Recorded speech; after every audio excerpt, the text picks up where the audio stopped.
Председателката Гордана Силјановска-Давкова го потпише указот за измените на кривичниот законник, иако платформата за борба против корупција претходно побара тоа да не го стори, предупредувајќи дека дел од решенијата го ослабуваат гонењето на високата корупција и не обезбедуваат правна сигурност.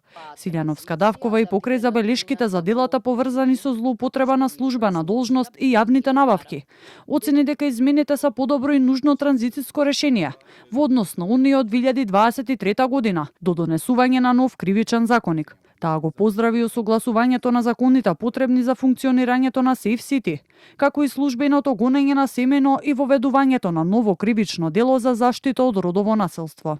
Ако ги анализирам јас решенијата во однос на измените што беа катастрофални на овој закон, ова е чекор напред. Ако овие решенија ги споредиме со решенијата што беа вградени во 2020 и која беа трета година, дека неспоредливо овие се подобри. Дарко Аврамовски од граѓанската организација предупреди дека со измените се намалуваат казните за злоупотреба на службената положба, што може да доведе до побрзо застарување на тешки предмети за корупција.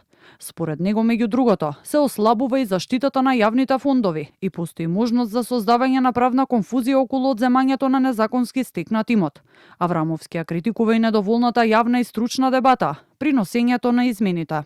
Имавме веќе готово решение, се што требаше да се врати кривичниот законник во онаа состојба пред да бидат измените од 2023 година, особено затоа што сега чекаме донесување на целосно нов законник, така што ваквото преодно решение во овој меѓупериод сметаме дека може да направи многу повеќе проблеми. Измените на кривичниот законник доаѓаат по кажувањата на Уставниот суд со цел да се надминат слабостите од измените во 2023 година, но и по забелешките на Европската комисија. Во меѓувреме Министерството за правда подготвува нов законник кој по зелено светло од Венецијанската комисија според најавите се очекува да биде донесен до јуни годинава.